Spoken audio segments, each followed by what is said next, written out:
Hello, welcome. This is Silent Generation. We've been on a little bit of a holiday hiatus, but we're back now. I was off in New York City.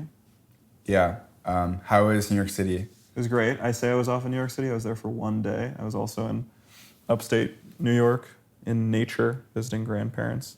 But I love New York City. I don't know. I feel like you're not allowed to as a Chicagoan, but I'm really warm to it. Yeah. I mean, they're the city that's like most similar to Chicago, other than maybe like Philadelphia. I But always heard that Philadelphia thing. Yeah, that they have the same kind of like working class character that people say. it's just because there are essentially 6 legacy transit cities: New York City, Chicago, Boston, Philadelphia, Washington, D.C., and San Francisco. Yeah, And all of those are exorbitantly expensive except for Chicago and Philadelphia. Oh, yeah. No, I was watching one of those city nerd videos. He's comparing like cost of living. I didn't realize there was a huge differential between Boston and Philadelphia. Like I sort them in the same way in my mind, but apparently that's not how it is. So, yeah. Yeah. So, topic we want to talk about this week is men in uniform. I just kind of pulled it out of a hat. I feel I just wanted to do a more fashion-y episode and talk about stuff that I like. But, Yeah. I didn't even know what direction we were going to go with this, but it felt like I basically put together, I mean, this is every episode, but I put together basically like a thesis in 2 to 3 weeks. Every episode is like... I do not put together a thesis. I hope to arrive at my thesis by the end of the spiel. Conversations are a very good way to come to conclusions. Like the ancient Greeks, the way that they would think about philosophy was through conversations. Yeah. But yeah, this week, like we had more time than usual, so it felt like I was going back to the same elements, and like our docket got pretty long. It's like 8 pages. I've got some. No, that's a big one. But on like conversations and stuff, the art history videos I love so much on YouTube, Smart History, it's always just a conversation between 2 people, and they're like looking at the piece of art, or they're in the place like the Sistine Chapel, if that's the subject of the episode, and they're talking in like hushed tones about the art. And I guess it is kind of ASMR adjacent when you think about it. I don't like to associate with those people though. ASMR weirds me out. Yeah. But yeah, I like the I don't know 2-person conversation format for stuff. Yeah. So on the topic of uniforms, I do have actually a bit of an idea of the structure of like how I want to tackle this topic, but maybe a good place to start would be a quote that I pulled from a book called Uniforms by Paul Fussell. In it, he said this thing that it really struck a chord. He said that when I first began pursuing the subject, I assumed that many people wearing uniforms in low-paying work resented being the compulsory bearers of such visible evidence of their subordinate condition. But what did I find? All but universal pride in a uniform of any kind, comparable with that felt by an enlisted Marine on graduation day. The uniform, no matter how lowly, assures the audience that the wearer has a job, one likely not to merely be temporary, and one extorting a degree of respect for being associated with a successful enterprise. The uniform attaches one to success. The not being a merely temporary job, I didn't think about that. Like if you have a uniform, that means that the company has put some effort of funds into you, objectively. Like you could not even be fully trained yet, but they give you a uniform before they even fully train you. A lot of positions. So it's like the first step towards like, look, someone cares about me. Someone being a corporation or hopefully a small business or something. But yeah. No, this book is a bit older. I think it came out in the mid-2000s, and the guy who wrote it was like a World War II veteran. Interesting. And I mean, for sure, like you can be wearing a uniform and say you're a temp worker in a triangular employment relationship. It can be temporary. Triangular employment relationship. Yeah, that's a good term. Yeah. It is. I've tried to avoid those. I remember when I first started applying jobs, like out of COVID or so, there was a lot of like, where on your taxes, you'll be working for the recruitment company for a year, and they turn you into a like employee for the company by name, contract to hire. One of those. Yeah. And those just seem strange to me. Like, no, I want to be like a full member of this company if I'm starting there. Yeah. With the Pride of Uniforms thing, you said this was written in the mid-2000s? This book, Uniforms, it was written in the mid-2000s. And it does, you can kind of get a sense from that because like he definitely was coming from a world that like had more standardized uniforms than what we see today. But uniforms are definitely still important. I was just thinking of like, to try and be devil's advocate to his point, like, I don't think people are proud of their McDonald's uniforms, you know, unless they are. Maybe I'm being classist or something. But on different types of uniforms back in the 50s and stuff, I think I really can't speak firmly on this, but was that like a high point in uniformed people in American society? Because I'm picturing the milkman, the mailman. There was even an iceman before refrigeration was good, so that would be, you know, 30s and 40s. I've even heard of a diaper man back when cloth diapers was a thing. He'd go around and collect everyone's diapers and clean them and give people diapers. So like it seems like we think nowadays that we have so much delivered to us, but I think there's a decent amount of like service to you stuff even back in the 40s and 50s. Yeah. I mean, I think that the reason why the people Paul Fussell had talked to didn't have as much shame about working in lower class work that involved uniforms was maybe just because now in the present day, most people work for very large corporations because of acquisitions and mergers. We live in a world of monopoly power again, but he was coming from the 50s when there was better antitrust enforcement. There were way more small businesses per capita. And from my perspective, there's always been like more dignity in working for a small business. Yeah, I always thought that too. Like there's this place called Calumet Fisheries, which is like a fish smoking place on the south side of Chicago on like 95th Street. They recently burned down. People are lightly accusing them of insurance fraud, but nothing has been like actually charged. But I was talking to the guys there, and this is a place this is like the far south side of Chicago. This is pretty economically depressed. And all that's really around there is like fast food joints and stuff. And I think like, wow, either you work at a Wendy's or you work for a 90-year-old like family company where you learn the trade of smoking fish, like essentially a lost art. You're doing something that literally like, not only is no one doing anymore, but you have to be grandfathered in by the city to run a fish smoking shack. Like that's not a new type. You cannot apply for one of those nowadays. And I'm like, that's such an easy choice. Like it's not an easy choice when you think about stuff like commute or like compensation and things, but like at least you're a part of a thing.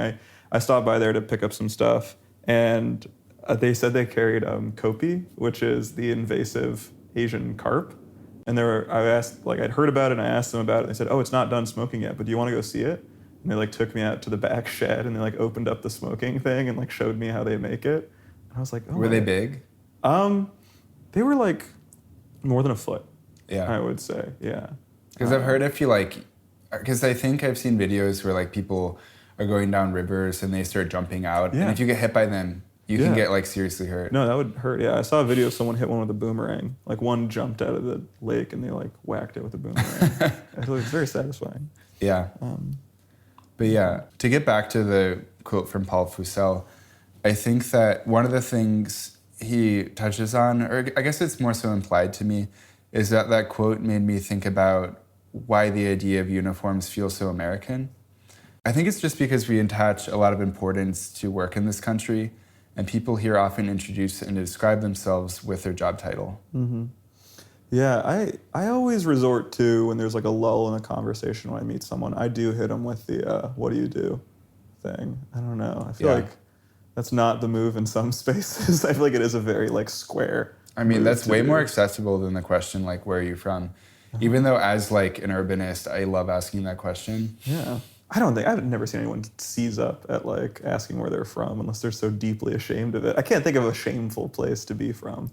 But no, it's like, amongst like, for me, for example, like growing up in Chicago, like I mostly grew up around people who were raised in the city. Asking people where they're from implied I thought they were like immigrants. Oh. But now as like an adult, for example, in our friend group, a lot of the people aren't from Chicago. So like it's normal in that circle to ask that question. But no, it's nice being like kind of a focal point city like that. You can kind of assume that like there's a good chance people aren't from here.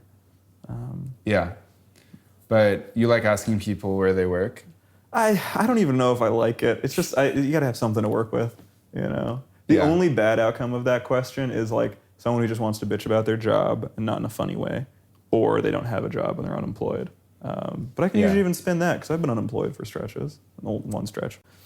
Yeah. I don't like when I ask someone about their job and then they want to keep talking about it a lot. Yeah, it's a pleasantry kind of thing. If I ask them about their job, I probably do want to ask some follow-ups, but I don't want them to start telling me about like their workday. Yeah. I've never been the type where I'll exit work and I'll want to tell people about like the nuances of what I was doing. But like, for example, I once had like a roommate who was working as a waitress, and she would come home and want to talk for hours about like all of her coworkers and customers, and like I could never find interest in like the day-to-day of like what she was doing. It was really boring to me. Yeah, things have to cross. I try and set a high, interesting threshold for work stories. I feel like usually I'm pretty lucky. You know, I don't know if a field guy says something really funny. I think that's usually a good way in. Or if something truly out of pocket happens on a job site. Or there was the time that we had to use a crane to lift a tub onto a house. That one I talked about for weeks. That was just really fun for me. And everyone likes the idea of it, lifting up an 800-pound tub. Yeah, I have a bit of a work story actually from this week. I have a few actually, I guess I could tell, because I just started a new library branch. I've only been there like 5 days, but started at a library on the south side. It's my first time having a job on the south side. Besides, I did work at like the Little Italy Library for a while, which is like by UIC's campus. But yeah, it's been interesting so far. But I had this odd experience where like this woman came to the library. She looked like an art hoe. Like she looked like she had dyed her hair orange, just wearing like cool clothes. She came out with a bunch of bags, looked a little bit homeless. She came to the library to print out crows. Then I realized it was someone I took art classes with when I was 13 at like a arts nonprofit. Yeah. Isn't it funny when you meet someone in one sphere of your life and that turns out to be the largest sphere of their life? Like, it feels like all my friends that I have from Hebrew school and like middle school, they are all like what I jokingly call like professionally Jewish, where they all either like work for Jewish like youth groups, non-governmental organizations, or they've made Aliyah and they live in Israel, or like, it's just, I met them, like, I thought Hebrew school was just like one thing we did. I also went to swim practice and I'm not in the Olympics. Like, it was just a thing. But yeah, so she was just artsy then, artsy now. Yeah, I mean, I am too. I guess it was just that like someone my age, someone I knew from real life, looked like someone I'd be friends with, but also looked homeless. It was a weird moment for me. I feel like that is a classic thing. It's just like, you know, if you're going to be artsy, you have to like toe a line between looking like, you know, artsy homeless and genuinely homeless. But I feel like you can usually tell. There's like some little giveaway, like, was her skin fine? Was she? No, like, I think she's having a rough life. Like, okay. No, I think I don't know what's going on. I encouraged her to come back to the library. I want to see her. Because like there's this idea within the library science world that the opposite of like a risk factor is a protective factor, and libraries are protective factors. Like just the act of being in a library is like a positive effect on someoe's life. It's just a constant positive, like good. Yeah. Just kind of, wow. Because I mean, as opposed to literally anything else you can be doing, you're in like a structured environment with like heating and fresh water and bathrooms. It's like, have you ever heard for people? You ever heard that bit that like urbanists and city planners and like justice advocates, they all end up accidentally inventing libraries again? You ever heard that thing? So it's like people will come with this idea of like, how do we serve the needs of this community? There should be like a central place where people can just come to and they don't need to buy anything, and it's heated and there's running water and there's resources for them, you know, like maybe there's going to be stuff they could loan for a little bit. They just basically independently arrive at what a library has been for 1,000 years. But it's like we look at it, it's like looking at the needs that we have and then just retroactively inventing a library. Yeah, I think the biggest difference between like a community center and a library would be like the availability of like exercise equipment. And the exercise equipment oftentimes comes with like a place that you can take showers, which is also a very important thing to give people in the community. But okay, to circle back before we move on to other things, just back to the book I like brushed over by Paul Fussell.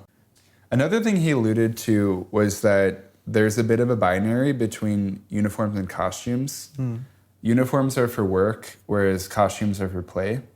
But the outfits we wear every day always fit within this binary to varying degrees. So like right now I'm in neither a costume or a uniform, but I'm wearing an outfit that like fits within society's idea of like what a man is, and you know, there's like different ways of looking at it, but I'm not like dressed up and going out. It's like it is what I'm wearing is right now is closer to, I say, a uniform than a costume. Yeah, so it's a binary between. It sounds like a binary between what you want to wear and what society asks you to wear. Is that also? Am I misapplying that? Or I think it's also just because like, do you want to leave the house in stuff that doesn't make sense to everyone? Yeah, it's like, and yeah, it's there's a lot that comes wrapped up in the clothing that you wear that's outside of your control. And like, I don't know, I wouldn't want to leave the house and like, I used to actually dress a lot more alternative than I do now, like in art school. Yeah. But then I went on a bunch of dates with guys where I got ghosted and I kind of toned it down. there's a lot of factors that can go into getting ghosted. How did you arrive that it was your clothes? I don't know. Not to make you insecure about other things or something like. No, I don't know. It's just like. Well, if their eyes linger, if they're making a face or something, and not. No, it wasn't like that. I wasn't even dressed that crazy. It was. I don't know. It's just like you get ghosted 500 times. Like at a certain point, you start to wonder what the problem is. Yeah. So. You ever wear overalls as an art kid? No, but you know what I did wear a lot? Athletic mesh. Oh yeah. Yeah, I was very into like. Well, I worked at American Apparel up until I think halfway through. I finished college, and American Apparel, like towards its tail end, they had to release like this very athletic collection of sorts where it was like athletic mesh, and it was cool. And I got like everything from that collection pretty much. I even had duplicates. Like there were certain shirts where I got them in like a small and a medium, and I got a double because I got like a 50% discount, and I just You were just planning for in case you ever ballooned inside or in size, or you. No, I've always been like kind of in between like a small and a medium, I guess. Or no, now I'm not really a small. I actually buy like larges more. But even now, it's like I always have to guess like, am I gonna fit the medium or the large? I go with larges more, but it's tricky with my body. It's never consistently one size. Yeah. We had joked leading up to this episode, this is going to be our gayest episode yet. Because it is like, we're going to touch on stuff there's this thing of like with uniforms, like for men or women, they get turned into a schema in someone's head, and they can often be like, you know, if there's anything that can be sexualized in it, it will be, you know? I mean, the role of like a nurse costume or something, or the plumber coming by to your house, like these cultural archetypes get like spun into sexual archetypes. But I think that the binary between uniform and costume that Fussell kind of alludes to is, it makes me think that the costume is more feminine, which in many ways it is. The uniform being more masculine and the costume being more feminine. Yeah, I could see that. I think especially because of like, if you think of drag is like the apogee of femininity, and the idea behind drag is the look. You're familiar with the idea of the look, right? Roughly, but if you could explain it to my straight ass. Yeah. So, have you ever seen Paris is Burning, the movie? No, I've read the Wikipedia article for it. It's worth watching. It's very good. Right. And so, Paris is Burning is this documentary that was done of the like Vogue and ballroom scene in New York City, I think in the 70s or 80s. And within it, they have an older idea of like what drag is, or like it's very different than what we think of now. Like they would have competitions where it's like, okay, we're gonna have a competition where like you dress up like an everyday kind of poor looking woman. And now we're gonna have one where you dress up like a luxurious like runway model. But then they'd have ones where it's like dress up like a business executive or dress up like a straight guy that's gonna beat people up. And like they just have this broader idea of like of drag. But the idea of the look is just sort of like a one-time thing. I associate it a lot with like club kids, like Michael Lillig and people like that. I've heard about that. But in college when I was in art school, many of the art students there, they were kind of aspiring to be cool as a job. And one of the avenues a lot of them went to after graduating, and also during school, was like they would become drag queens or club kids. And like, I was never really interested in the idea of the look because it never felt as genuine to me. at the time I was more interested in like subcultures, Yeah. which to me felt like a template in which you could express like your genuine flavor as opposed to just like changing it up every day and keeping people guessing. It's like if one night you're a cowboy and the next you're an alien and the next you're a stripper. Like where are you? You're like, you have no. They say like in comedy and stuff like, what's your point of view? Like, what's your character that you want people to like understand?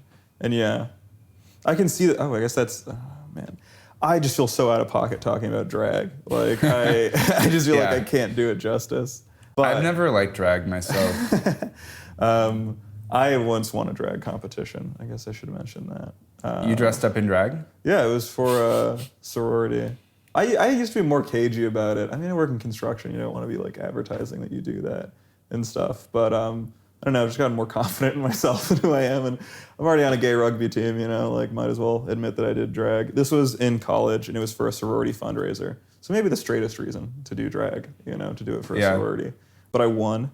You did it in the Rudy Giuliani way. Yes, that was very straight when he did that. Yeah, Jesus, fascinating man. But what is it? My name was Crystal Light. That was the name I chose. I just came up with it, and I lip synced to "Total Eclipse of the Heart" by Bonnie Tyler. Okay, that went farther than I expected. I thought you were just gonna dress up, but you actually lip synced. I had a name. Yeah, the outfit. The girls just put that together for me, and they did like the makeup and hair and stuff. But yeah. They gave me a wig because I've always had pretty short hair. And then I like threw the wig to the crowd in one part of the song. I feel like that's a thing you do. That felt like, I don't know. I was grasping for straws. I don't know the language of drag to work in. There was a period that like, when I first saw Paris is Burning in high school, I was like super into it. I thought it was really cool. Mm-hmm. I even got one of my like English teachers to show it in class. No, actually, I got a different Nathan. No, I got two English teachers to show it in class, actually. But I don't know. I outgrew that sort of mindset where I was like interested in subcultures, and I'm definitely like less interested in clothing now. But also part of that is just like I guess it was like there was a period in between like being a high school student where I could spend my entire like American Apparel salary on clothing, and like now when I'm making good money and like there was a period where I had to tone it back, but I don't know, maybe I could get back into clothing more than I am now. Mm-hmm. We had a clothing swap with our little friend group, and it was a big success. It felt very like nice. I don't know, I got rid of a lot of stuff I didn't fit anymore, and I got pieces that I know I'm gonna like actually wear, just very like regular to apply pieces. Yeah, the clothing and book swap at my house last night, it was good. There were like 16 or 17 people. And we're both wearing shirts that we got from it. it just works. Yeah. So on the male angle of uniforms, it definitely does seem like seems like a male thing. Like, I know I mentioned like nurse uniforms and stuff, but it's just an idea that like men derive their worth from like labor. Specifically, like a lot of times the most immediate idea is manual labor, and then that gets associated with like, if not like a required outfit, like construction is kind of a general outfit. You're wearing jeans, high visibility stuff, boots. It's not as rigid as a uniform as the McDonald's polo, like that is a very rigid thing. The McDonald's polo, I think, isn't as iconic as the Burger King polo, though. Have you seen that one? No. Doesn't it have like dark gray and? No, they have like all these stripes for like the colors of a cheeseburger. I kind of like it. That's like almost. We'll talk about this like more in this episode, but like the militarism behind a lot of uniforms. But something about the colors of a hamburger being like aestheticized and turned into like. It's like flags. It's like vexillology, where you choose these colors that represent things and you stylize them. It feels like it's like you're going into war for the hamburger. You are going to like I wear the colors that represent the sacred ingredients, and I shall like every day I do battle with the customer. I must say, I do get fed in my algorithm a lot of videos of employees fighting with customers. Yeah. I've never been to a Waffle House. That's just, I think maybe of all restaurants, it is the most associated with war between worker and attendee.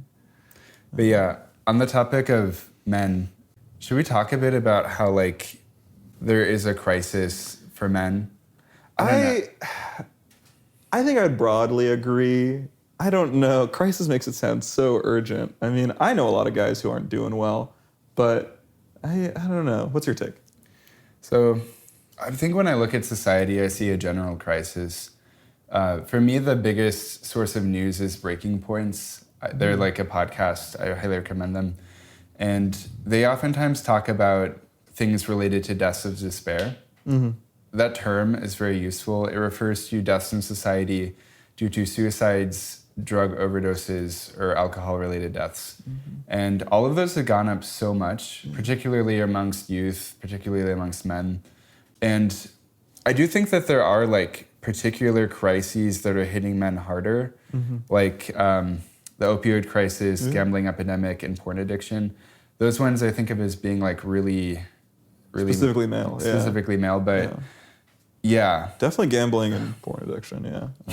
I would say. Guys have that market cornered. Yeah.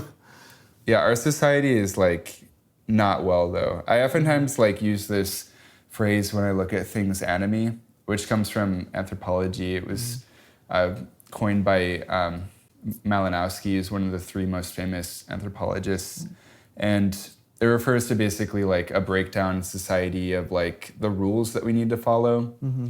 And I think we, like the boomers, you know, they're sort of the start of like permissiveness in our society where like they were told by their parents to pursue pleasure and like get what you want. And there's this good book, The Culture of Narcissism by Christopher Lasch, which goes into that in detail. And I think that now, like, our generation is a little bit different, which we'll probably get into this if we ever do the, we're thinking of doing, like, a millennial nihilism episode eventually. But, yeah, I'm pretty pessimistic. Yeah, I am too, but I feel bad when I'm pessimistic. Yeah. I don't know. I just feel like I default to pessimism and I need to, like, I don't know, reason with myself to produce an optimism out of it.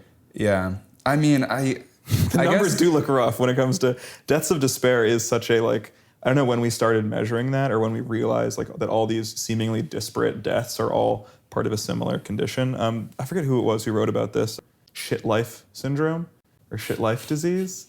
He was some British guy and he was just talking about deaths of despair and people looking like, oh, why do we have all these rates of depression in these certain areas? Like this was when the understanding of like chemical imbalances was coming out. And so everyone was like, oh, why are there so many chemical imbalances in this one part? And his like bucking against that was saying that like, it's very reasonable to be depressed if you're in a truly depressed area. If there are no like job opportunities or like meaningful things you can squeeze out of your life or opportunity to find like someone to settle down with and provide for them, like you should be sad. It's like a reasonable and rational thing. It would be pretty delusional to not be depressed in that situation. Like, yeah, I don't know. That's been very striking to me. I think there is a biological component as well, but like, yeah, there's situations where it's very rational to be sad and like beaten up about it. And I think both of us as urbanists I definitely like think an element of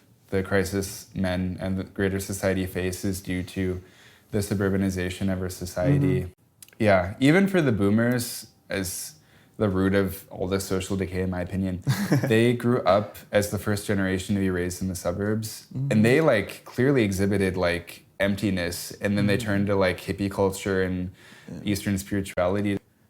Yeah, it's interesting because the boomers did not build the first like ring of suburbs. That was their parents' generation, and maybe even a generation older. When you think about the money, the developers, it's going to be people who aren't exactly, childbearing age, but rather a chunk older. People who are in their 40s, in the 50s, that generation. But I always describe that like baby boomers are the generation to grow up in suburbs. There could have been an earlier generation. I'm speaking specifically about like my mom, who was born in, 61, and her parents grew up in suburbs.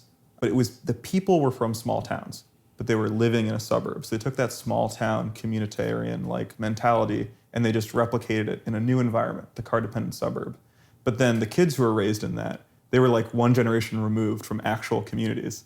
Like they didn't have their parents to like guide them anymore on how to do these community things. So it was like a lost skill.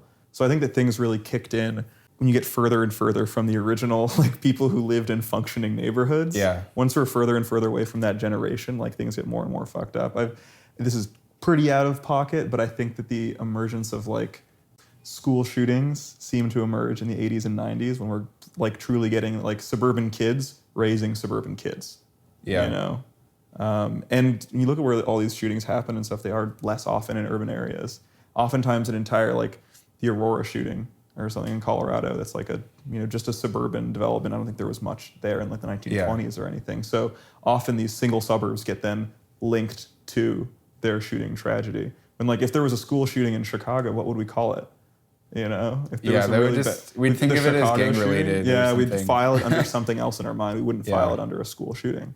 You know, but these towns, nothing else has happened there until they get a school shooting, and then like Columbine, what were they known for before their school shooting? I don't know. I could be entirely wrong on that. Maybe the generation cycles don't line up with what I'm saying, but yeah. Cancel me if you wish. Yeah. So for men who need a bit of purpose in their life, I do think that uniforms can offer something for them because, like, going back to that quote, I guess, but it's important for people to be employed. Yeah, this is one of a shared take that we have that's a little conservative. I'll admit it. They think there's a dignity in work. You know? Yeah. It's a way to exact change on the world. Yeah. Yeah. It's something we've done since like even hunter-gatherer times. You could use a different word for it, but it is work. It's generative work. Like I think that there is something to be studied with universal basic income as like a stopgap measure until we start remanufacturing in America and we put this is my more Luddite take, if we put some controls on automation in order to artificially boost employment. That's a niche belief of mine, but I won't get too much into my schizo posting. Yeah.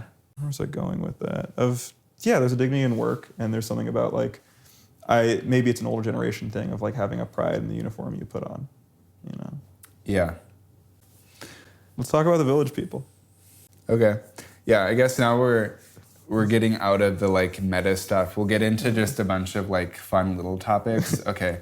So the village people were very popular in like the 70s and 80s, and they sort of brought a sexualized macho take on all of these conventional uniforms. So within their group, there's like the cowboy, the construction worker, which I wrote in the docket is an electrician. It's not. It is a construction worker. Oh, just broadly a construction worker. Oh. There's like a leather guy. There's like a chief, an army officer. And they came about in this time when I think you could be like an out and open person in society, but people were still pretty homophobic. It's surprising that this group got as popular as it did. It's crazy that in like, I think the YMCA, I'm not 100% sure about this. I think the YMCA fought it at first, the song, and then they adopted it. I mean, by our time, the YMCA loves the song nowadays, and they use it. I think it took them a second, though, because it's Young Men's Christian Association originally. Yeah. It doesn't stand for that anymore. They, like, took that name out of it. It's like an orphaned acronym. It just stands for YMCA nowadays. Yeah. Which is interesting. Or the Y. Yeah, well, even they have a song, too, called, like, In the Navy, and the Navy wanted to use that in promotional materials. Like, they liked it. But yeah, the village people, they make me think of a quote from one of our other favorite podcasts, Red Scare. In it, Anna Kashian once said that it's every gay man's sexual fantasy to get beaten to death by a ripped working class guy. It is tongue in cheek, but I think she's speaking to something that now I know that my gay rugby team listens to this podcast, but none of them would dispute that. 100%. They've all told me how like they're attracted to like the high school bullies from back then. You know, they know in their higher brain that like that person was not kind to me and all that. But I think in our deeper lizard brain, there's like a attraction to like they could hurt me, and that's hot, I guess. Yeah. I think you gotta give straight men some credit. I think we have some interest in that. Like, I don't know, like, oh, an army girl or something, or a really buff female athlete. Like, guys will be attracted to that. But we don't do it so naturally as the gay men do it. Yeah. I mean, I think that the appeal of like uniforms for men attracted to men is that the uniform comes with power. Mm-hmm. I mean, definitely like, say like a soldier or a policeman. Some of the others within the YMCA, like the leather guy, Oh, and the cowboy. within the Village People. You called them the YMCA. Yeah, some of the other members within the Village People, like say the cowboy and the leather guy, those ones fit within the costume, like part of the binary more so than the uniform part. But I don't know. I guess I, in a way, am guilty of this, you know, from my American Apparel era when I started to really like sporty clothing. I don't think I've actually brought this up yet on this podcast or to you in general, but I had this really big project, a lifelong project for many years where I was changing how I dressed every year as a project, and I called them cycles. So I would come up with an idea for a theme that was like reflective of my life, and then I would wear clothing that like fit within this idea, and it was sort of like I would create a subculture for myself, and then I would like wear that. A subculture of one. That's so cute. Yeah. But the themes were like neon, nautical, numerical, national, NASCAR, and night. I think I got through like 6. NASCAR was so out of left field there. I like all the themes. Each one, I was like, oh wow. I was kind of imagining what I would do for each one if you gave me that like task. Yeah. Numerical, I like that one a lot. Working that in, like, I think it's fun when given a theme to try and find the most like tenuous. Well, you know what? It was because I like wanted to wear primary colors, and then I screen printed all these shirts where I just put like shapes like triangles and circles and squares on these primary shirts. So I was dressing like education for. Yeah. Well, it was so ridiculous. Tangent on that. What did you make different colors for each shape? Like, would you? No, it was the rule was it was all primary and then like black and white. Because the Bauhaus believed that circles were blue, squares were red, triangles were yellow. They had a whole typology to this. They didn't. I was mixing it up. Oh yeah, I know you weren't a real Bauhaus guy. Yeah, but yeah, within one of the thing about the cycles was that they all had to start with the letter N, because my name is Nathan. Yeah. So you really started running out, and that's how you went NASCAR at the end of it. No, the NASCAR one lasted like 2 or 3 years. How? Nathan, wow. No, I started to like sputter out. I don't really... Yeah, no, how did it last that long? Yeah, no. What you can do with that? You don't watch NASCAR. No. It was just, I liked, racing stuff was in style around like 2016. Like, I went to like a monster truck themed house party in college. Like, people were into this stuff. And so, like 1991, that clothing brand we brought up in a prior episode. Yeah. I got a shirt from them. It fit within it, you know? Yeah, that was what that was about. But of the cycles I had, National was like the most like men in uniform. Where basically like the National was, I was really into like the UN and camouflage. Oh, interesting. Yeah. That's a good abstract theme that seems daunting at first, then you realize how freeing it is actually. Yeah. That's a good one. But the cycles were so specific that like, this sounds way cooler than it was at times because I couldn't pull this off as well as like I maybe could given unlimited time. Because like, for example, the National one, I was limited like... budget. You were in high school, right? And college. No, high school was easy to like do this. But then in college, that's where I don't know where it started to sputter out. It was expensive to like replace the whole wardrobe every year. Yeah, clothes every year. Yeah, it's also like, I'm not a consumer like that now. But anyway, the National one, another thing I wanted to do is get like clothing that had like a bunch of little flags on it, which I'm sure rings a bell for you and rings a bell for everyone, because like you see it sometimes. Like you'll see... That's a very nautical thing as well. Yeah. Is the lots of little flags. A common like prep thing is to wear a surcingle belt, which is like a canvas webbing belt, and then you'll put little nautical flags on it, the different ones that mean all these things. Yeah, that's a thing. Yeah. Yeah. But yeah, I fell prey to the men in uniform allure, and I was walking around downtown Chicago in like camo pants for a while, and I probably shouldn't have done that.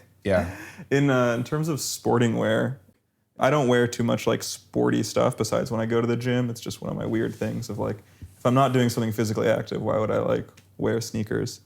I didn't start wearing rugby shirts until I played rugby. I kind of have a weird thing about like authenticity. I don't go insane with it. Like I'll never wear a polo shirt because I don't wear polo, because I don't play polo. I'm not that far with it. But rugby just seemed like, I was like, it's not my thing until I did it.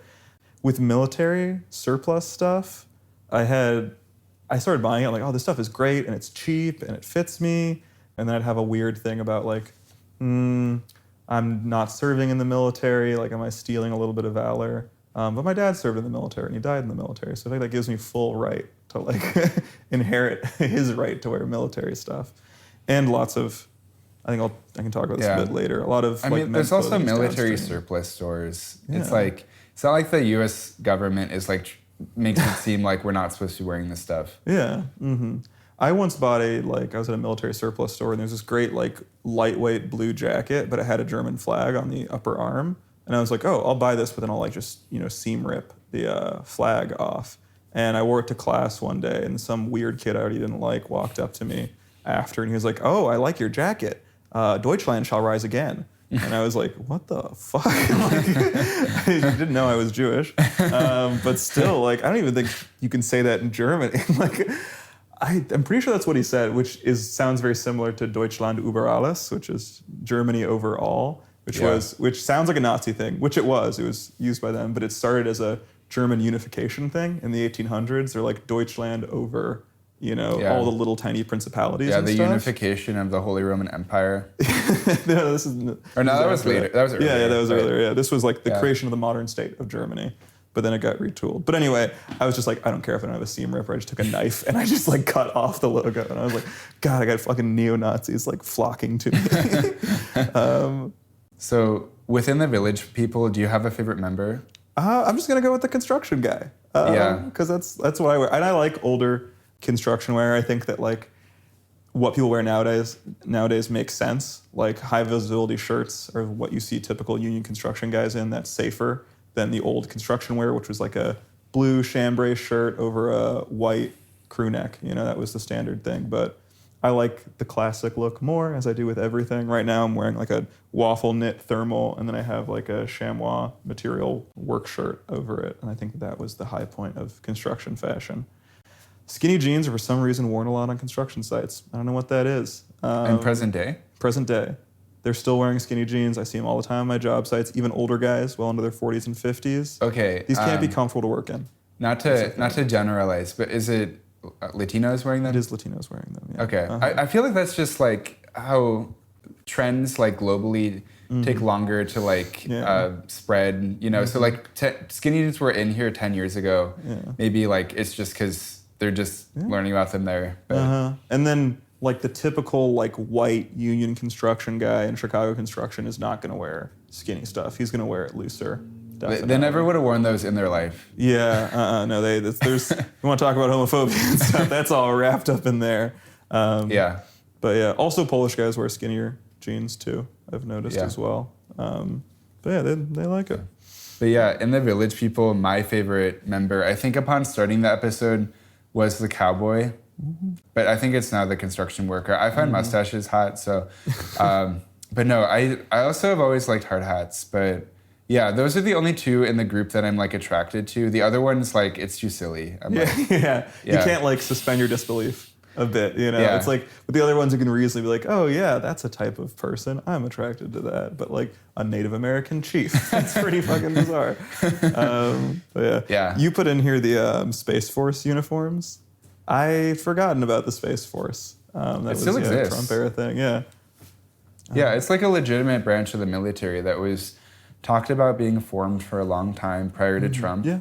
And other countries have had branches of their own space forces for a long time. And what they deal with apparently is like sort of cybersecurity-esque related to like satellite communications. There's this movie that just came out on Netflix. What was the name of it? It's called Leave the World Behind. Have you seen that? No. It was like the top Netflix film a week or two ago. Oh. But it's sort of like an apocalyptic film. Mm-hmm. What happens in it is like an unknown country attacks the United States.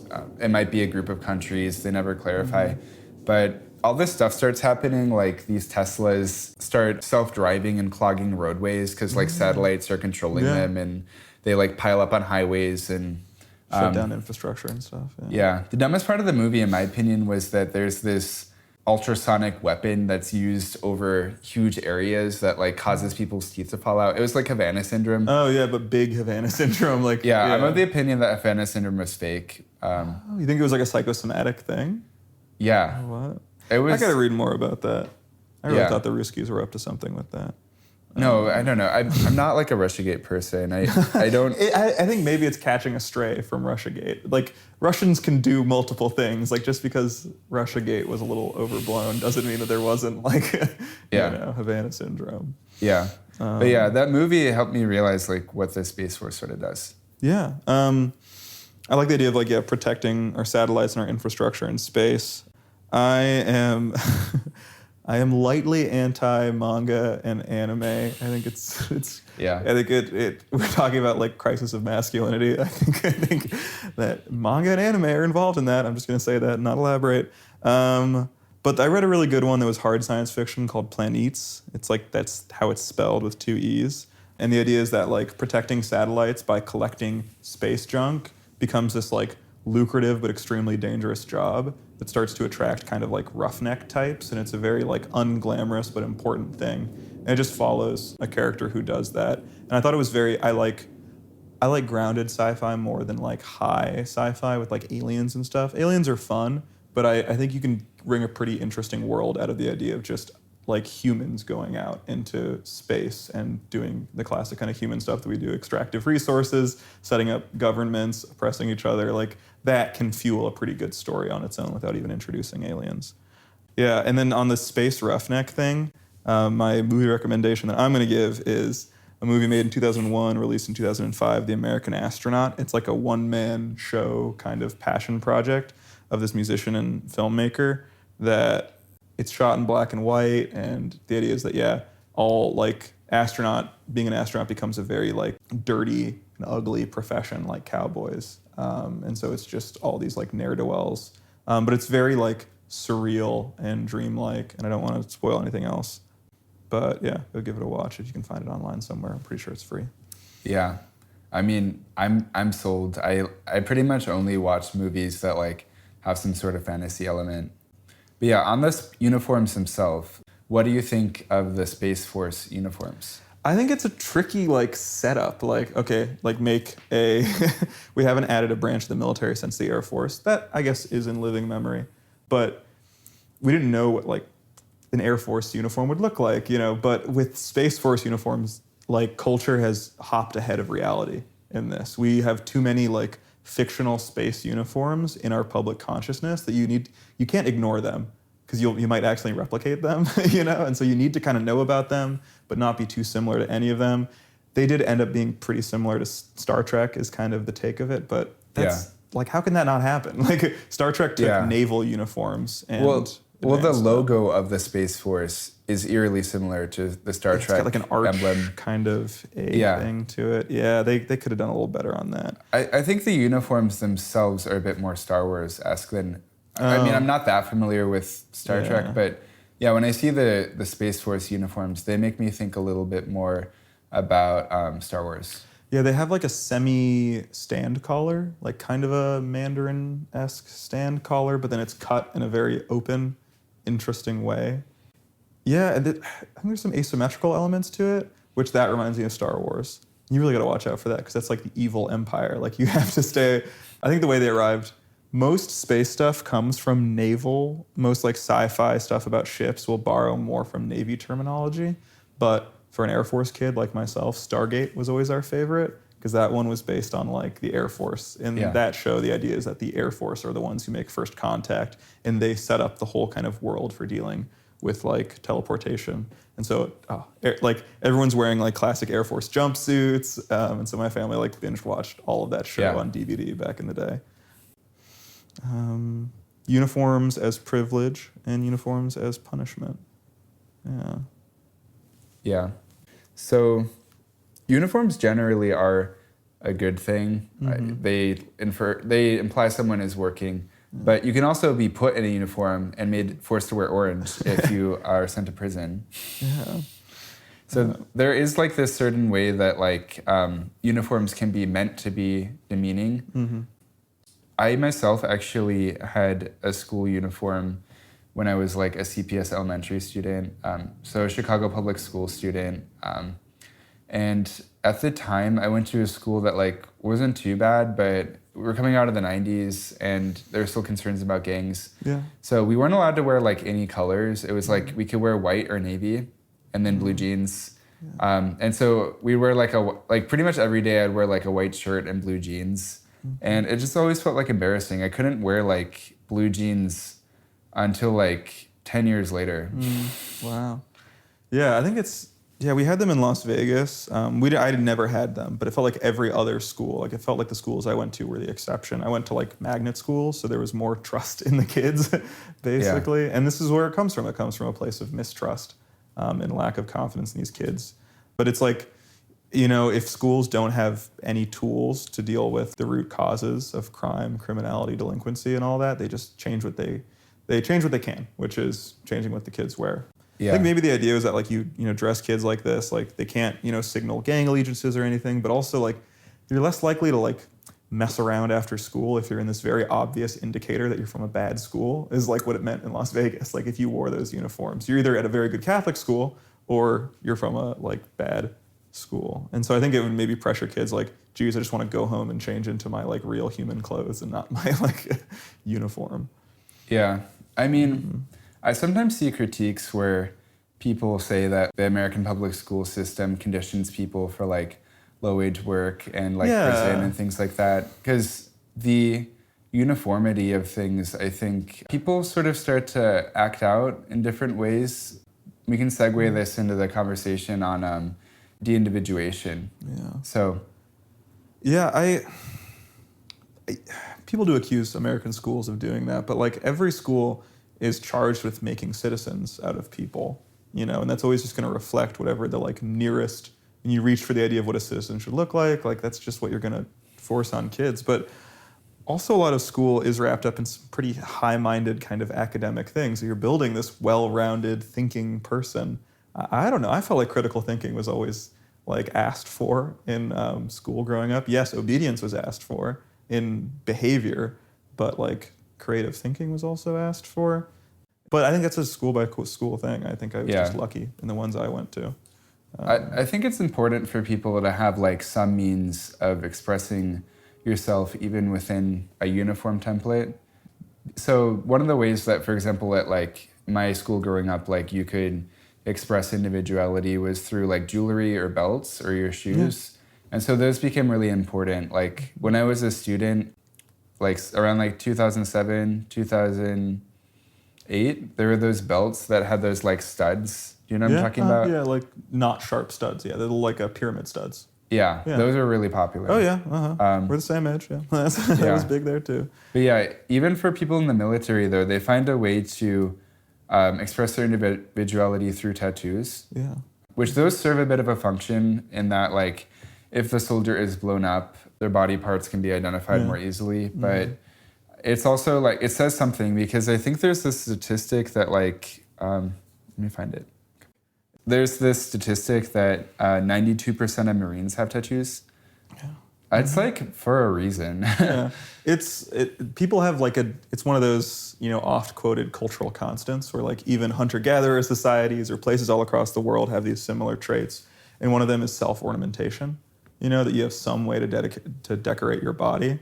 And it feels like everyone has I'm oversimplifying, but it feels like everyone has a need, like a net need to change their body and ornament it.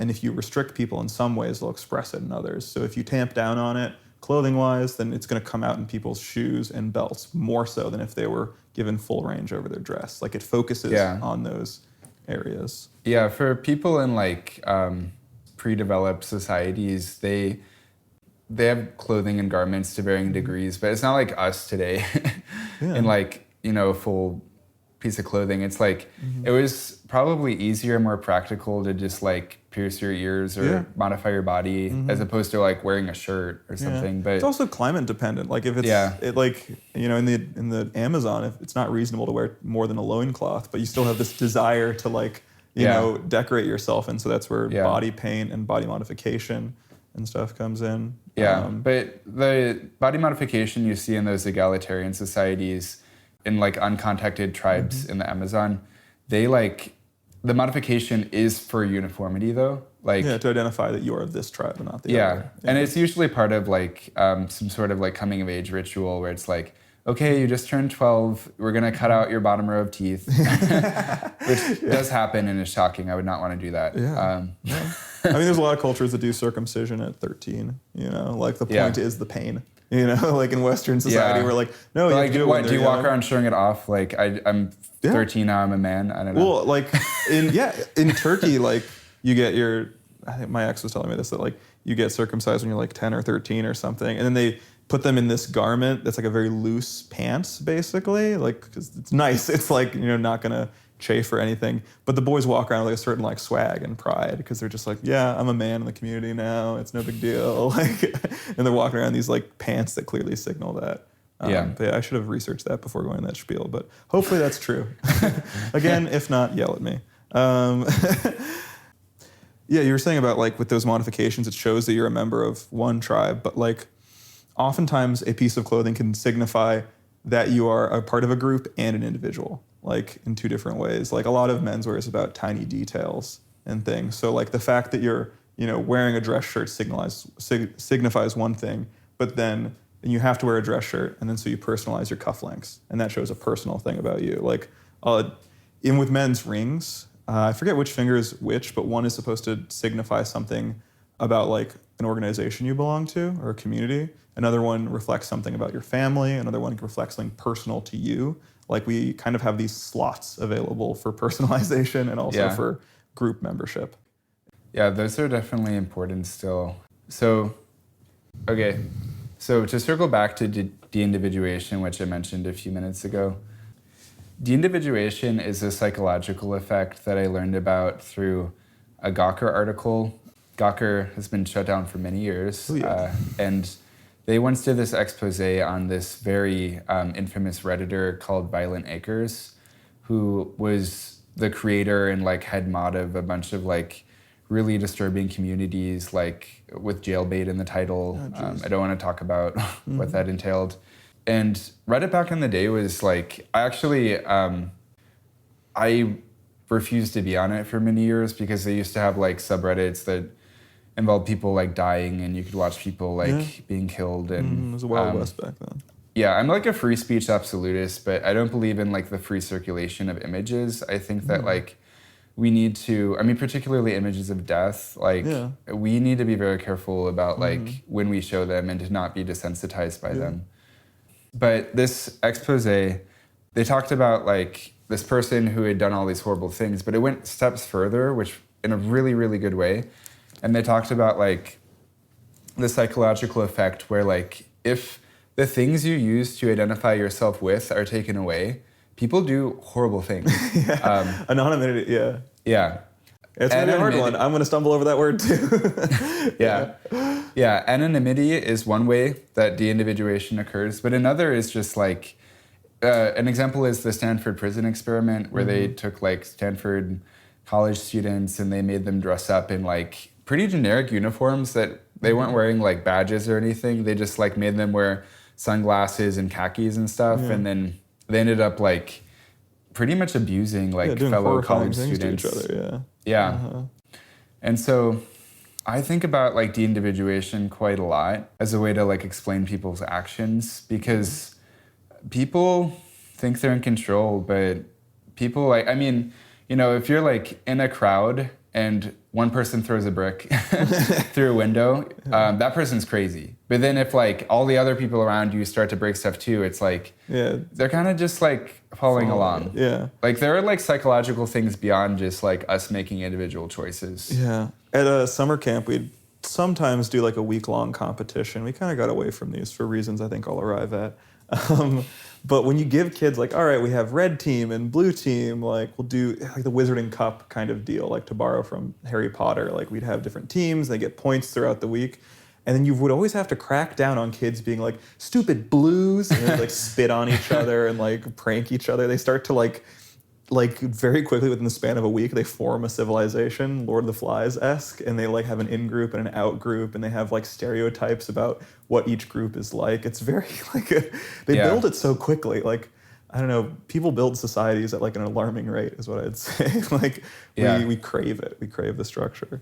Yeah, no, there was a study like that was cited by Jonathan Haidt in his book, The Righteous Mind, which I don't really remember the details, but it was like that, but it was outside of a camp. It was like a weeks-long experiment where they made like different tribes of children. And yeah, the people facilitating had to like stop them basically from killing each other by the end of it. Yeah. Mm-hmm. Yeah. Yeah, those are so grim. I try not to like think about that we're just like innately these like tribalistic things.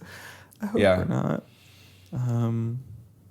Yeah, but people crave it at the same time. Yeah. I mean, people want to belong. It's part of why we're like having all these deaths of despair. It's like people don't have like a way to feel like they're wanted.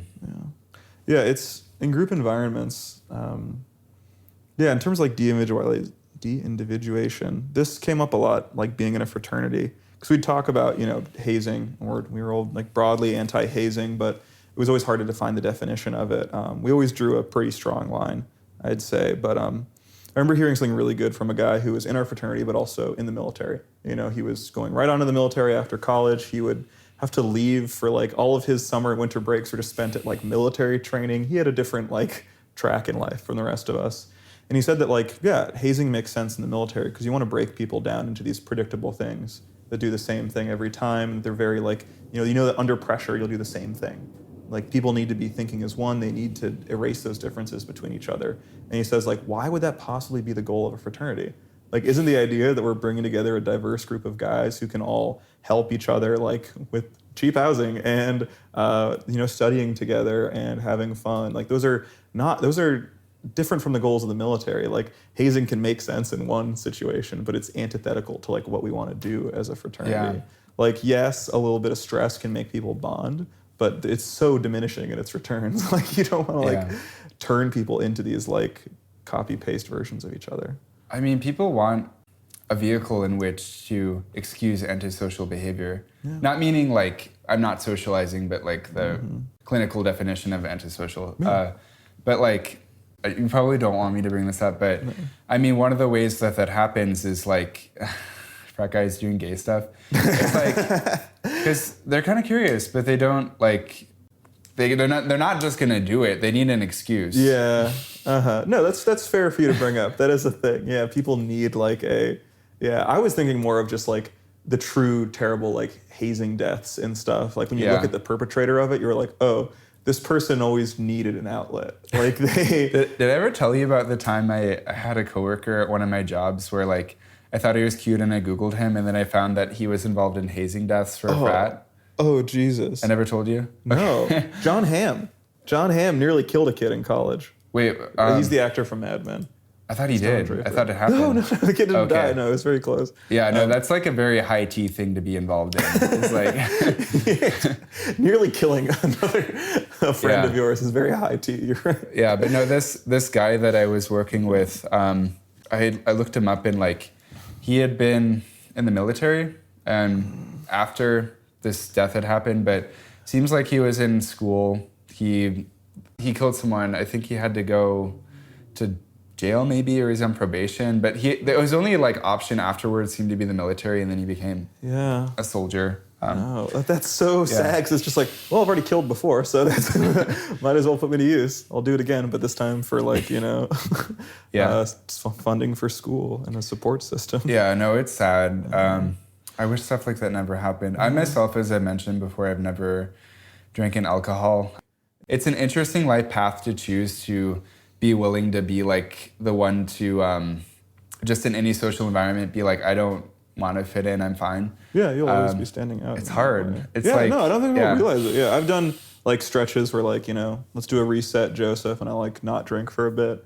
And it's like, oh wow, you have to say no to a lot of things. You don't realize how easy it is to say yes to things. Like it takes this like active effort to do it. Staying on the military thing, you and I both have an interest in chainmaille epaulets. Epaulets? Yeah. Yeah. Well, I don't know how to pronounce that, but I'm a chainmaille artist. That's one of my main like metalworking practices. I did some chainmaille last night actually at the clothing swap because someone had a coat where the zipper broke and I replaced it really quickly It sounds cool because it was. It came out really well. And yeah, so chainmaille epaulets, they emerged at this time period where like it was like So an epaulette first is on the shoulder for people, right? Yeah, it's on the shoulders. They're kind of like shoulder pads, but you can see them. Like shoulder pads for like business women in the 80s were underneath the suit. Yeah, underneath. This is like on the top, like you can see it. Mm-hmm. Yeah. They emerged at this time when I think that guns still had bayonets. And so shoulders for people in combat, you don't want to get hit there. You can bleed a lot. Like for Romans, actually, like one of the ways they would execute people was like a sword through the collarbone, like from above. That's a rough one. You don't think about that angle. You think about stabbing someone in the heart or something, but that's a straight shot down. Yeah, because it pierces through so many organs. Jeez. And like there's no muscle really stopping it. I mean, not a pleasant thing to think about. But you need to protect people's shoulders. Like you'll notice on armor that usually there's like a bit more padding. Yeah, and even like NFL stuff, like it's always the shoulders that people pad first. Yeah, that's real. Yeah, but chainmaille epaulets just look cool. Mm-hmm. Yeah. I like any kind of like vestigial bit of earlier military history that gets like carried through, because like military technology nowadays is insane. We have like night vision cameras and drones that seek you out and kill you, and like it is truly a technological front. But we have all these things that are like very old, just like even guys wearing swords in ceremonial dress is just very cool and interesting. Because the military is so old. On the subject of like kind of lifespan of uniforms, like ideas like the police are pretty interesting, are pretty young.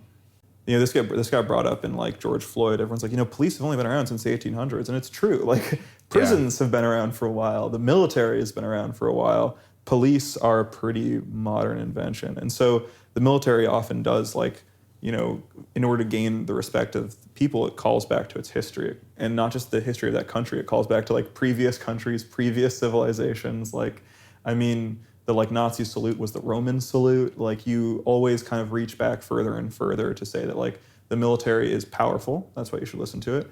But it's also old, and it's older than you, and it will keep on going. It'll endure beyond you. Yeah. Yeah. Another really old symbol too is like the eagle that we use on crests in the United States.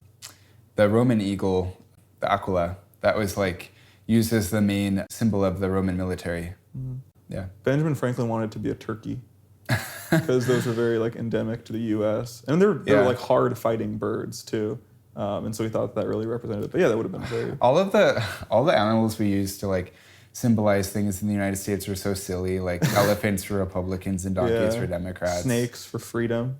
Don't tread on me. But the turkey, while it didn't get to be like the national, bird, it did get to like, get starring role in Thanksgiving. So that feels like a good consolation prize, that it's like seen as, it is an American symbol of like bounty and family and togetherness. It's a really interesting American symbol that people don't know about? Mammoths. What? So, there's this very good essay I once read on this. So basically, there was a time actually when people didn't realize extinction was possible. When they would find bones, the assumption that people would have from fossils was like, must be somewhere. Yeah, like, no, you're right. It's not here, but we don't know the whole world. Yeah. But it's back when there were still like unexplored corners. So like it would be very logical to assume that, Yeah, but like the first animal that people kind of realized was extinct was the mastodon. And the mastodon, they realized like, they thought the same thing at first, like, oh, it must be somewhere. But then they thought it was the animal that went extinct. The only one? Yeah, they were like, this is the one that like, it's no longer here. Yeah, everything else we've got it all down. Yeah. But then in the U.S., they started to find mammoth bones pretty early because like they're everywhere. There's a lot of them. Mm-hmm. But they started to think like, oh, the mammoth must be out west. The search for the mammoth. And the mammoth was really important because the bones were massive. Yeah. And Europe at the time, they were saying that America was inferior because the animals and the flora and the fauna were smaller. Yeah, they were like scrappier. There are all of these like pseudoscientific reports coming out of Europe where they were like, our the badger is large and proud. Their badger small, weak. Yeah. No, they'd literally be like saying that the average weight of animals there was bigger. I remember seeing that. I don't know how I heard that same thing. Yeah. Even though like the megafauna, we have more megafauna here. Had they not found the moose yet? Like that must have been like, there's nothing in Europe that compares to that. I think wildlife is dinky. I mean, in terms of megafauna in Europe, they have like the musk ox. But anyway, so the mammoth was used as a symbol of like, oh, no. We have the biggest animal. It's over here. We haven't found it yet, but it's real. But boy, when we do, you guys will be, But even I think at like the World's Columbian Exposition, like the mammoth was used as an American symbol. It took them a while to realize it didn't exist, but yeah.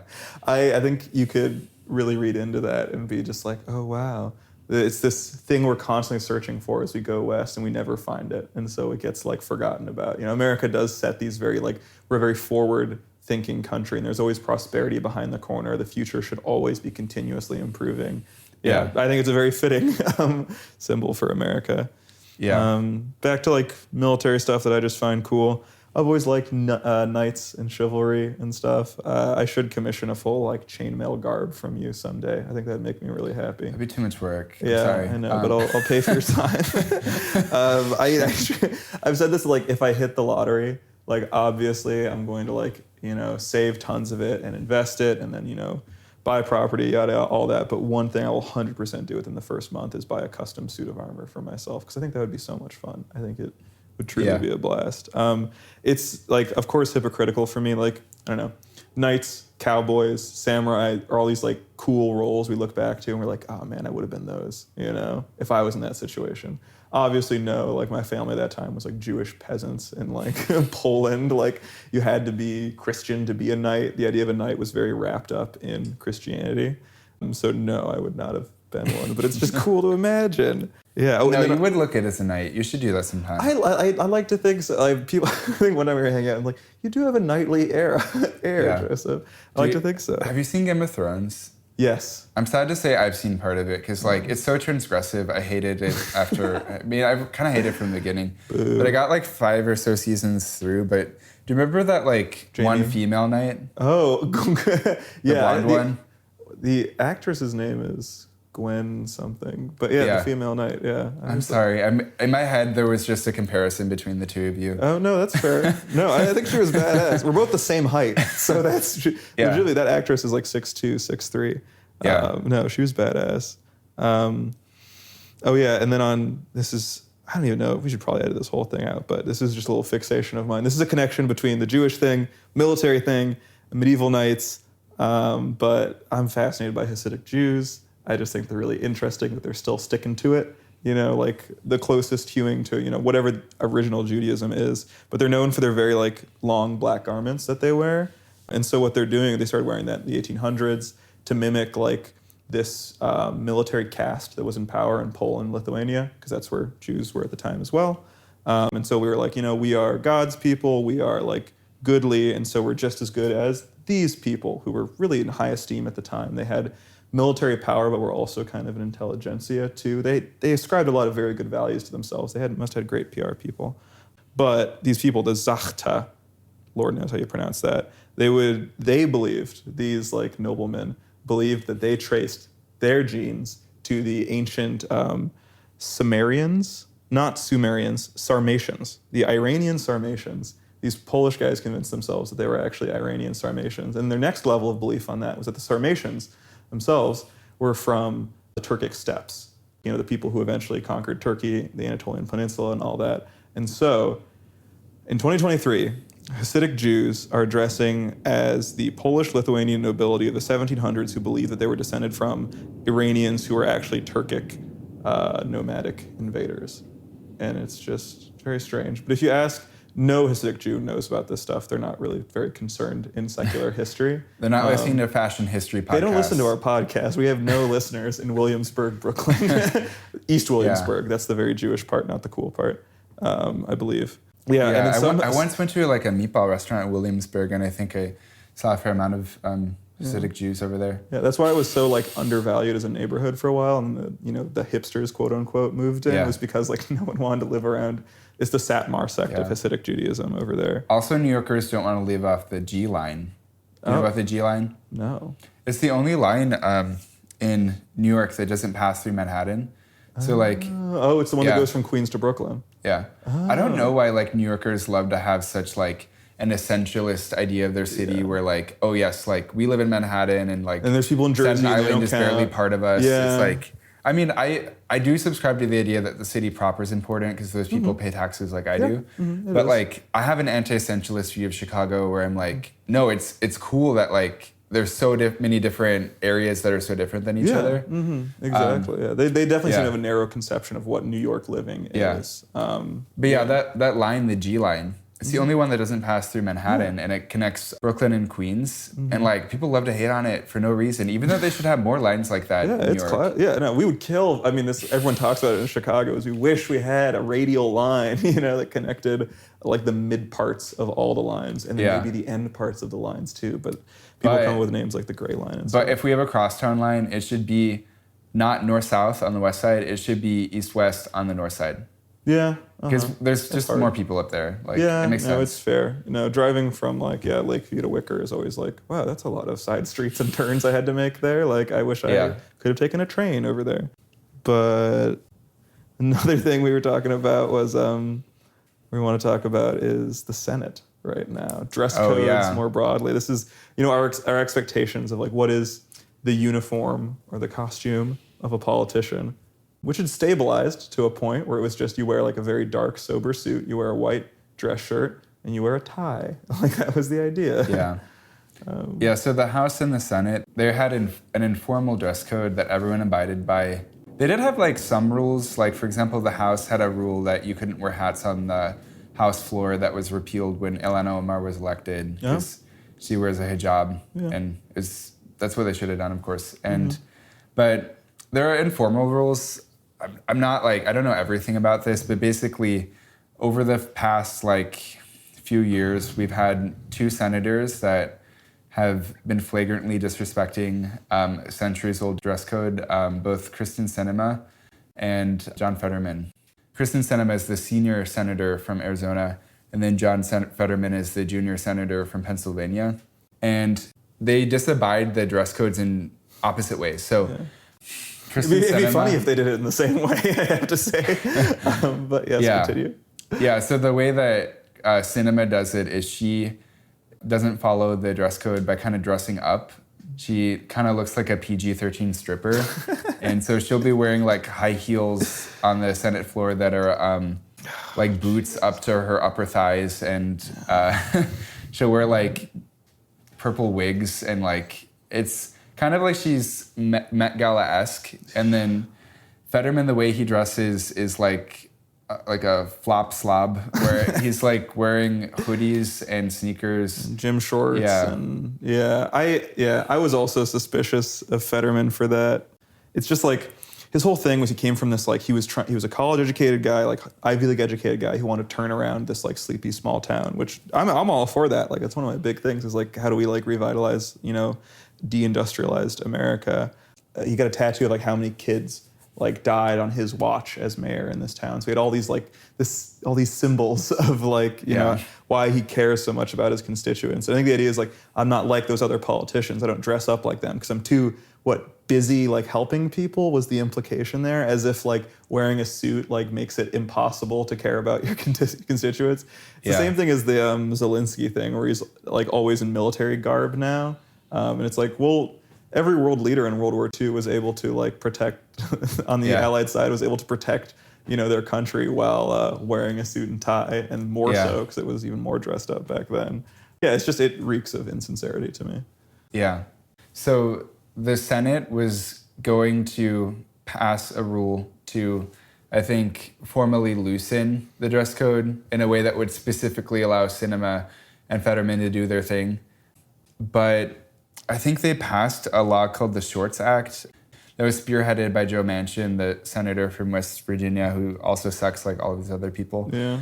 And damn, this is the one time I've ever agreed with Joe Manchin on something. God, it's truly hate on all sides, deservedly. Yeah, but I think they formalized it. I think what happens now is like Fetterman can still vote, but he can't vote on the floor. Like every time he has to vote, he has to like go back to some room in the back and like put his hand out and be like, That's or not cool. literally, but And he could, of course, solve this by wearing a suit, is the thing, yeah, right? it's something like that. It's like dumb, but No, I kind of Yeah. like that. It's maybe the least important bill to pass when like literally everything needs to be addressed. yeah. But that's, But you know what? I have a little bit of a stomach for catty things in politics. It's politics after all. But no, I think it is.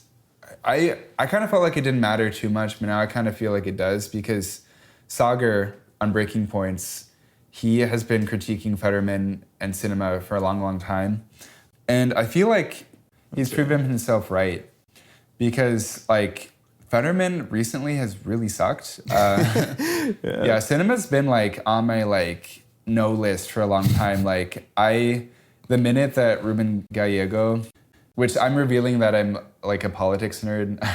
I really am. There's some deep cuts, yeah.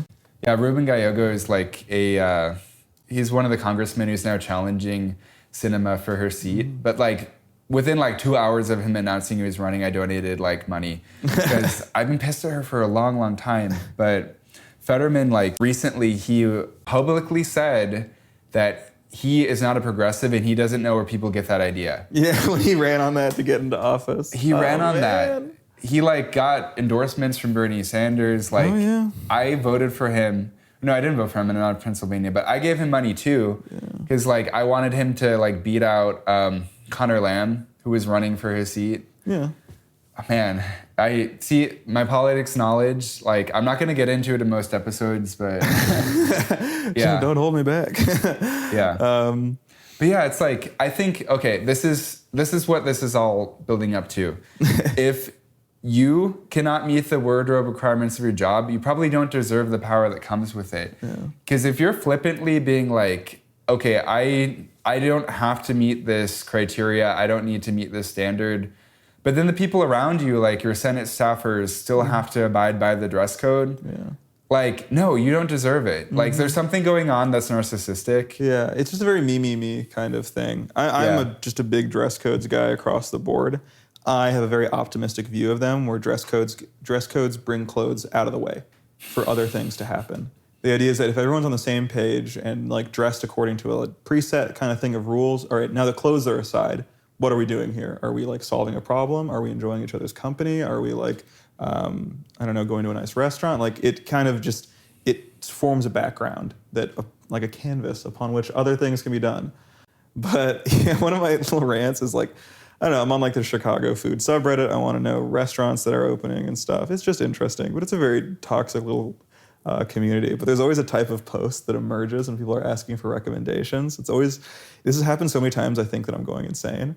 But it's a woman gets on there and she's saying like, my hubby has a dinner coming up, or it's his birthday or something, and he loves steak, and we want to go to a fancy restaurant. But where is there a fancy restaurant where we don't need to dress up? Because the hubby in question, it's always hubby or something. Yeah. He's more of a t-shirt and jeans guy, or he's more of a shorts and a t-shirt guy, and he doesn't like to dress up. And it's just like, oh, that's cool to hear that he's more of a shorts and a t-shirt guy. What does it have to do with going to a nice restaurant? Like, you told me what he wears in his, private time and all that, but he wants to go to a nice restaurant where someone who has lots of training and skills and experience wants to do something very creative and serve him, and he's not willing to meet them even the slightest way. All right, cool. Yeah, that's a very annoying, you can hate me for that take. I think it's pretty snobbish, but I don't know, I'm just hardening in my ways as I get older. So I'm just going to double down on that one. No, I personally, I want things to move in that direction mostly because people look nicer. Mm-hmm. It's like, I look everywhere, people are wearing yoga pants, leggings, they're wearing sweatpants. People don't look attractive. I would like to live in a world where people are attractive. Yeah, it was, every so often we go to the Chicago Athletic Association, which used to be a private membership club. And then it was, that club closed down and the building was used for a very nice hotel with a really great lobby in it. And there was another club, the University Club of Chicago, which stayed a private membership club. And it's a similar sized building. And I've been inside both. And the University Club, where there's still restrictions on membership and all that, it's this beautiful wood paneled interior, custom millwork, everything. Everyone's in at least a blazer. Some places they've updated their dress code. There's some areas that are business casual and all that.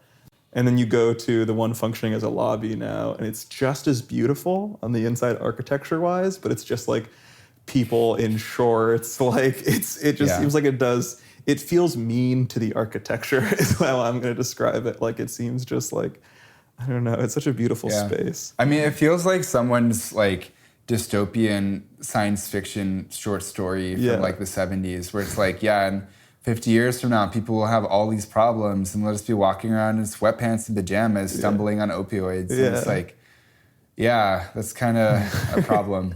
And there's something even sadder about it when you're like surrounded by like the beauty of the old world and then everyone's just slumming around in it. It's hard not to like get crotchety and like elderly about that. My uniform experience, let's talk about that. I've never super had to wear one. I worked for this one small construction company, and they actually just gave me a whole bunch of black t-shirts with the logo. This is before I dressed up too much, but I was just in a t-shirt every day, at least in the summer. In the winter, I had like a puffy vest with the logo, and I'd put that over a flannel. It was nice to not have the decision of what to wear every day. And I did feel like I was always representing the company. But putting something over your heart feels very important, you know?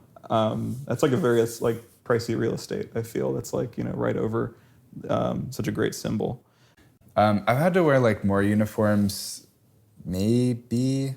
I mean, the American Apparel uniform was always fun. That's just like the coolest uniform ever. It's just wearing head to toe American Apparel. There's also like, I did work for a grocery store for a bit. That was like not that fun. One time when I was working in the grocery store, a certain former mayor came in the grocery store and she asked to take a picture with me because I kind of know her. And I felt embarrassed. But like it was funny because like people, if I showed people this picture, they'd be like, you asked to take a picture with her when you were working? It's like, no. She asked to take a picture with me.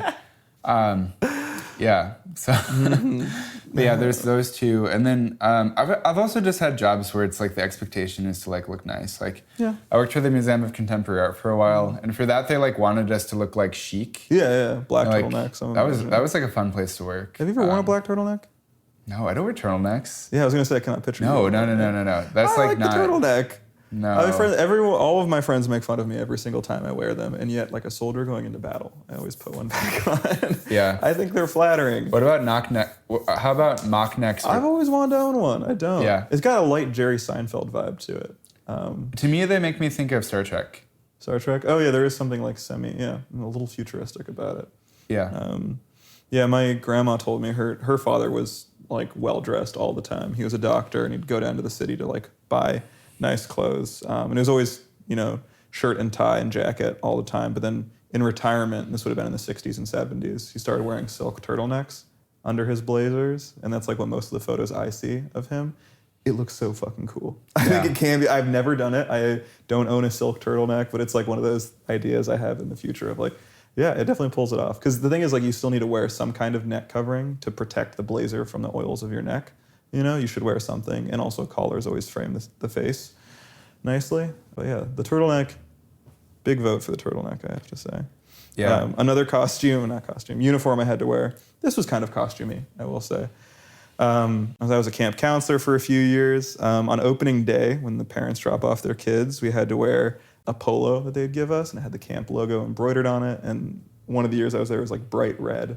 And I just think it's in the Wisconsin heat, it's nice to wear short shorts, I think. I think it's just very like freeing and ventilating. But this also, like, I was dressed up as a very stereotypical like 70s camp counselor. But I think the parents liked that because, I mean, I think a lot of us have consumed movies that are like somehow involving summer camps in the 70s, 80s, or 90s, you know, from like Parent Trap to Meatballs is another movie. Wet Hot American Summer is a more recent send-up of that genre. But it's just, I don't know, it's kind of fun to fit people's like preconceived notion of like, that's a summer camp counselor. That is like the platonic idea. It's like a 20-something-year-old kid in short shorts and a polo with a clipboard. Like, it's fun when you encounter someone of a particular profession and like you don't expect them to still be like abiding by like a traditional uniform. Like, for example, like Amtrak. You go on Amtrak, they really look like train conductors.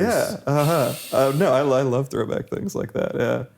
You don't see doctors wear suit and ties anymore, and then the lab coat over it. That was for a longer time. Of course, ER docs, like, it's all scrubs all the time. Yeah. But for like, if you're just doing little sit down checkups with people, like, I don't know, I think you could go old school with it. Not super old school where you wear that mirror on your forehead. You ever seen that? It's a very stereotypical like idea of doctors. They'd have a mirror on their forehead. I've never heard of this. It would direct the light. It was like before they had, I don't know, flashlights. Oh, It would direct the light from the room and make it easier to see stuff. But yeah, it's one of those like older symbols. Oh man, is that what like dental hygienists used to have to do? Yeah, probably back in the I day. feel like flashlights are like, wait, when were flashlights invented? I met someone once. I'm sure shortly after. Yeah. Flashlights were invented in 1899, which I knew that they had been around a long time because I met someone once who like, they lived in a building where they were the first tenants after the very first factory for flashlights in the United States existed. So basically in this building, there was the first factory for flashlights in the US. It survived like 100 years and then it went down. And then like someone I had met had been like the first person to live in it after that. Oh, wow. The old flashlight factory. Yeah. That's interesting. Yeah. Closing thoughts on uniforms? Yeah. So what do I want my central point to be in this episode? So as Fussell described, the uniforms that men often wear give them a sense of purpose. However, there is some risk involved in putting a man in uniform, as deindividuation can occur. But if men are put in uniform and there's proper oversight and accountability, society is going to benefit as a whole. Mm-hmm. I think that we're always craving a degree of structure. It's like we're always trying to find, like, you want just enough uniform to like give you a sense of self, a role, which helps your sense of self, but then it needs to be less restrictive enough that you can also fill in your own individuality in there. But yeah. Yeah. I think people are always going to find a way to like add in a little bit. Like people are always going to be in between costume and uniform unless they're like going out to a party or if they're like in a job where they'll get fired if they don't wear it. Yeah. Otherwise, they're always going to be in between. And like, yeah, it's important people to like feel like they fit in, but also that they are a bit different and they have their own individual life. Mm-hmm. Thanks for listening. Thanks for listening.